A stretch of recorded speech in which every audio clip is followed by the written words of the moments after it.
everybody, welcome back to another fantastic episode of Ready to Die Fighting. I'm Chris, and today I am talking about more basic bike repair skills. And I think probably one of the most important skills that you should pick up, next to probably being able to change a flat or patch a flat tire, is working on your chain.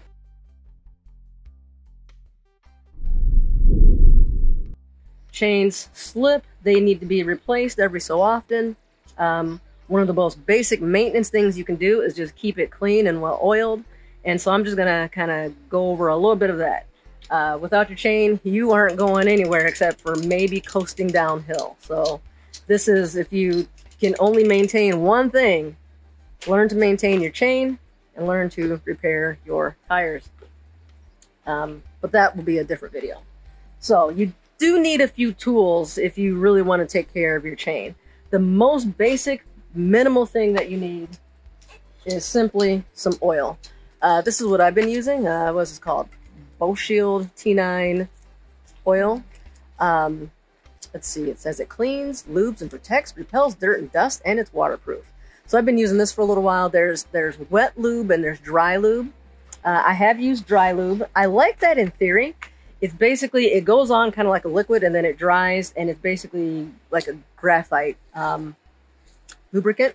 And it's great if you're in a really dry environment. You know, if you know you're going to be going on sand, or if it's really dusty and dry, basically, or you know you're just going to be on the road and there's not going to be a lot of puddles or anything like that. That stuff is great because oils, like wet oils, they do kind of collect dirt and dust and all that and grime. And so if you're using a dry one on a dry environment, then that's going to be fantastic. It doesn't work as well when it's wet. And so then you need a wet one. And since I live in Michigan, we do get a decent amount of rain and snow, and it just seems like this was just the way to go to me, because you don't want to use the dry stuff in wet conditions. And so what was happening is I was having to switch back and forth between wet and dry, and it was just kind of a pain. So I've been sticking with this, and it works just fine. But, you know, depending on your environment, depending on what you like and what you do, get what makes sense to you. I don't know that this worked any better than any other brand, but I picked this up from REI. Bottle lasts maybe, I got this last summer, and it's still probably more than half full for 2 bikes. So the next thing that you're going to want to need, you're going to want to have is, I've got a couple things here. This is a Topeak. I don't know how you pronounce it. One day I'll find out. But this is just a chain checker tool. And I like this one because it also doubles as a, I don't know what you call it, but I'll show you in a minute. And so it's an inexpensive thing. Basically what will happen as your chain wears, it will essentially stretch. Now it's made out of metal, so it's not really stretching, but what happens is the little links, there's pins and holes that link the chain together. And so what happens is over time, especially if you're not lubricating, if you're neglecting the thing, but even if you are taking good care of it, eventually these pins are going to start to wear away at those holes, and you'll kind of get like a keyholing type of thing happening. And it essentially will create more space between these links, and kind of gives the effect of stretching. Does that make sense? Like those holes get worn down and they kind of grind away, and the holes get bigger, so you get some stretching effect. And it's not the end of the world if it happens a little bit, but what eventually will happen is it changes the way that the chain lays on your gears. And what are these called? Sprockets or whatever they are. And then once they start wearing away too much and changing the way that it's laying on here, eventually it will start wearing away at your gears. And now it's becoming a bigger problem. So you really don't want that, because this is a lot more maintenance to change. It's not the end of the world, but you do need more tools, more time, more money, all that. Whereas just lubricating your chain and checking it every now and then, is definitely more cost effective and easier. So you certainly want to check it and change it before you get to that point. And so easy way to do that is if you don't want to buy a chain checker tool, you know, once a year you could just buy a new chain. A lot of people do that. Or you can get one of these. And so it says step 1 and step 2 on this side. And so what you do is you just pick a spot and you just put it on the links right there, and then you just drop it down. What should happen is it should not rest. It should not go inside the links there. It shouldn't be able to like sit in there nicely like that. It should stick out. So there we go.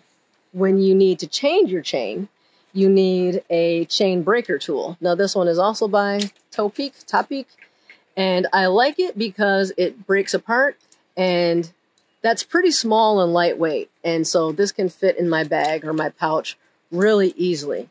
Part Tool and Feedback Sports and Pedro's and everybody else, and I believe Topeak as well, make one that's a little bit bigger and bulkier and easier to use. Fits nicer in your hand. And realistically, if you're going to be changing a lot of chains, I would probably rather have one of those just because it would be a little bit nicer to grip. But I like this one because it packed down so small.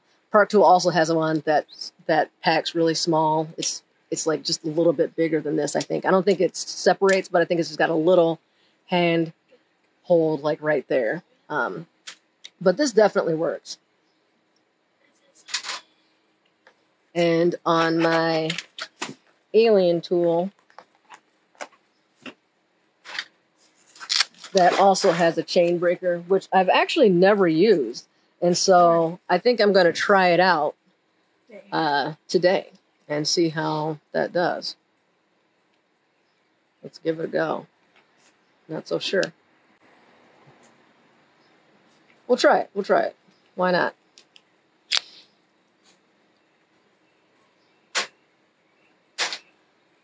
So let's see. If you were going to change your chain, let me get this. Use I forget, a chain hook, I guess, does make it a little bit easier. If you don't, it's not a necessary thing, but it does make things a little bit easier. And so you just kind of pull the chain tight like that, and now you have all this slack here. Now you've got all this slack that makes it easy to work with, and a little bit less pressure. And once I take this chain apart, it's not going to all just kind of fall off. It'll stay together. And it definitely makes it easier when you're trying to put the chain back together. Taking it apart isn't as bad, but putting it back on, this is something I like having. And having a tool like this where it has like a two-purpose type of thing, that's just makes it a little bit nicer. Now it looks like this tool has a chain hook as well. So let me see if I can get this off some kind of way. I can't get that. I've got terrible nail strength, and so I can't get that off. Maybe you can, but that looks like that should pop off. Maybe. This is a huge. Maybe I can use the flathead. See if that will, or not flathead, Phillips. There we go. That's a pain. But yeah, there's another chain hook. And so I don't normally carry this in my bag, my bike bag, because who needs to, you don't need to check your chain when you're on the road. If the chain breaks or whatever, you just change it. I also don't typically carry an extra chain with me.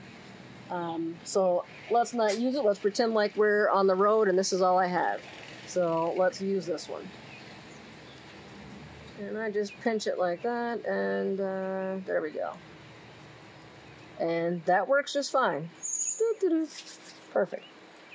So now, let's see. So I'm going to open this up. Oops. And what you do is you lay the chain in here. Let me see if I can get close enough. hit that like button if you can see what I'm doing. All right. So I'm going to, let's see, put the chain. Let's see if I can, yeah, like that. And so we have a pin. And that goes through the links there. So you see there's like an outer link and an inner link. And this pin holds them together, and that's where it pivots, right? So I'm just going to lay this in here. And I kind of think of this as like a torture device. That's what it looks like to me. All right, so you lay the link into the tool. And then you want to line it up. Let's see which way. Can you see it better? Can you see that? And so you want to line this pin, one of these guys, up with this little pin pusher right there. And I'm going to go this way, I think, because it's easier for me to hold it that way. And then you just turn. That's fantastic. And now I'm going to need, as I suspected, some sort of Allen wrench to keep turning it. Let's see, probably, nope, not that size. And I'm going to go the other way after all.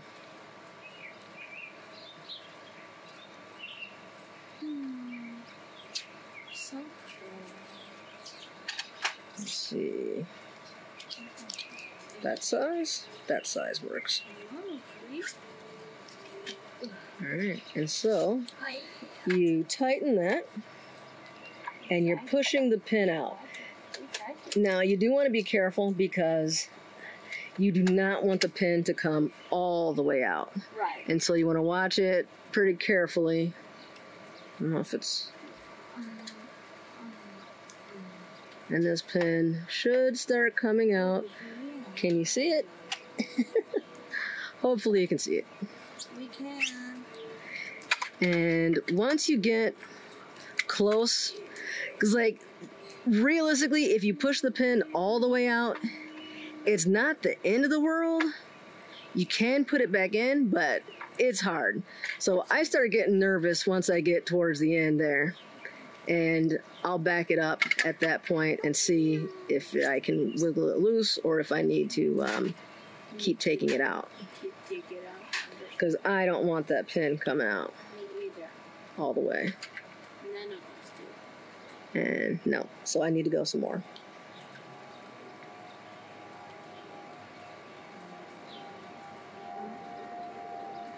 And once you do this quite a few times, you should be able to get the feel of it and know and like kind of be able to tell, but I'm not at that point, and it's such a pain getting that thing back in there that I would just rather be overly cautious because I've done it, but yeah, it is a hassle.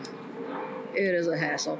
And worst case scenario, if you really just can't get it back in, you can always just shorten your chain by a link. Nothing bad will happen really. So I can't get it out. And that's what you end up doing sometimes anyway, especially if you're, on the side of the road and your chain breaks. More than likely, I mean, maybe you carry an extra chain with you. I don't. Just take that link out, shorten your chain up by, a link or two, and then you're fine. In fact, you're probably better off carrying just like a couple of extra links rather than a whole chain. Oh, there we go. There we go. So we are good. All right. Phew. So that's what you want to do. You want to get it so that it's just flush with the chain. And now, see how nice that is with the chain hook? So I could work on this if I needed to remove another link or whatever it is I need to do. So now at this point, I really didn't need to take this off, but let's just say that I did.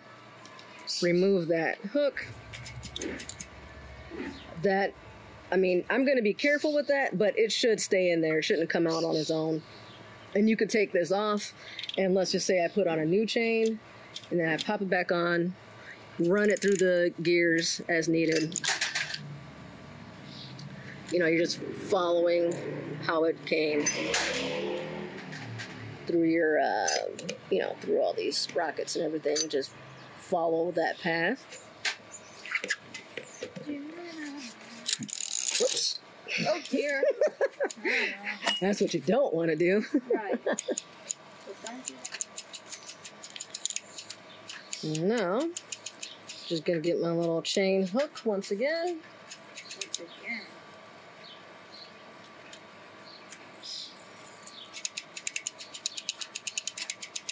And hook that on.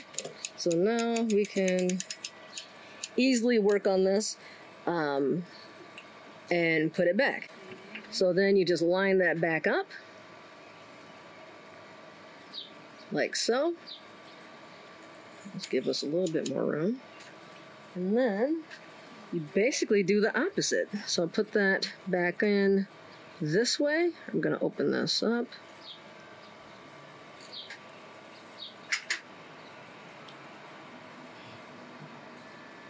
Lay it down in there. And try to get it resting on there nice and even and flat so that it will go back in nice and easy. And as long as you've got that lined up pretty good, it shouldn't be a problem going back in.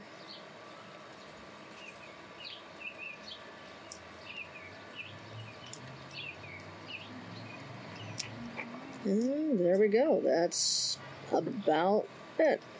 That's about it. Once that's about it. And now, take that hook off, and bada boom, bada bing. Bada boom, bada boom. It was beautiful. Now at this point, I'll probably back this up a little bit, give myself a little bit more room. Something else you'll want to do to maintain your chain is simply cleaning it and oiling it. So you've got a few different options for cleaning. Like I said, you can take this off, soak it in some soapy water, maybe get a brush, and try to get all that stuff off. You can use 2 toothbrushes, get them nice and wet and soapy, or use some sort of solution and just kind of hold it on there. Oh, yeah. Turn the pedals to get the chain going and hold the toothbrush on there and kind of scrub them that way. Or, can you hand me that, Nate, the cleaner? All right, so here is the Park Tool chain scrubber. A few different companies make similar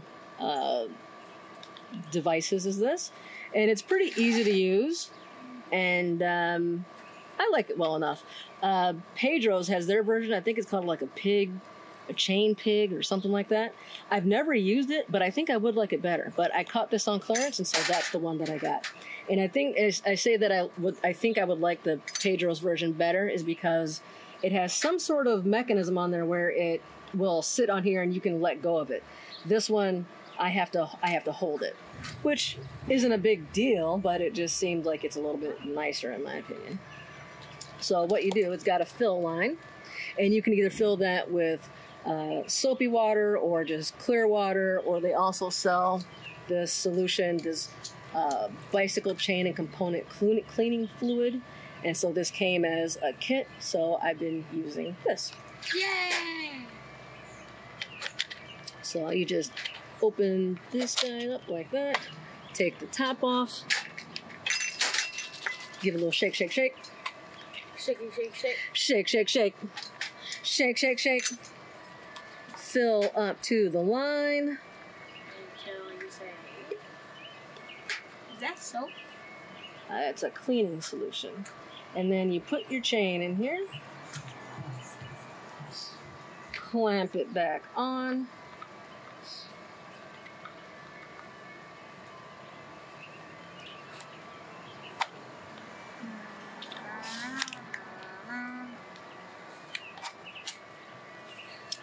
And then you pedal. There you go. And so yeah, just make sure you're keeping in line with whatever ring you're on, or sprocket or gear, however you want to call it, just so that you don't make it jump like I was just doing. And then just cycle through. And so that water's looking pretty black. So I'm gonna go rinse this out with some fresh, clean water. And we'll rinse this chain off a few times. Now, how many times you do this depends on how clean you want your chain, how meticulous you are. I want it really clean. He says he wants it really clean. You see him over cleaning it though? No, I don't see him over here cleaning it either. You clean it. Just take some kind of rag or paper towel or whatever and just wipe all that moisture off. Now at this point, oops. At this point, some people like to use WD-40, not as a chain lubricant. It does not work well as a chain lubricant because it's not really a lubricant. It's it displaces water though, and so you could spray it down with some WD-40 to get any of that moisture out of the chain before you put oil on it. I don't think that's a bad idea.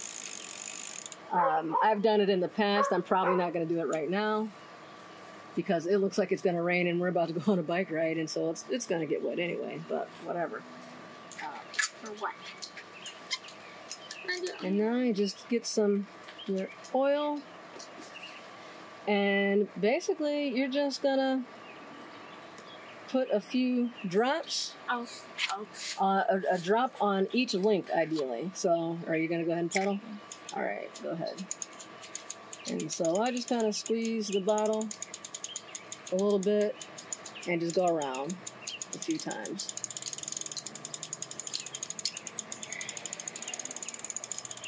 And then now go ahead and pedal again.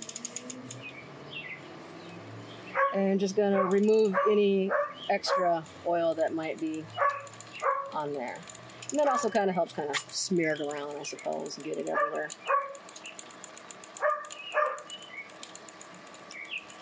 And that's it. That's all you need to do to maintain your chain, change your chain out. One other thing is there's these things called quick links, and they are really nice. I don't have them, but it's basically as a special kind of link that you can use. That you can use a special type of wrench, and you basically just kind of pinch in there, and the link will pop out, and you don't need to use the typical chain tool. If you have those, congratulations, your job is a lot easier. I don't have that, and so perhaps when I do upgrade Nate's chain, I'll look for that type of chain if that's an option for him. But we don't have it right now, so this is what we got. This is what we do. We don't need any more oil. All right. I think that's it for this one. Nate's bike is now ready to go. We've done, I think, everything that needs to be done for his. I've got to put some oil on mine. I'm not going to do a video on that because it's exactly the same. I'm just putting oil on it. If this was helpful to you, if you enjoy this, please like and subscribe. I'm going to get more videos out to you on how to repair your bike, keep it going, so that you can stay on the road even in an emergency. You can keep riding and be safe and have fun and get to wherever it is you're going. Make sure to subscribe to Ready to Die Fighting. It helps us a lot. It sure does. All right, and see you guys. We need 3 more people if you want us to keep making videos. How much do we need next? So we are at the 300 subscribers mark. Our next goal is going to be 500. Can we get to 500 by Christmas? 500. I think we can. Like this person likes us. All right, like and subscribe, and we will see you in the next video.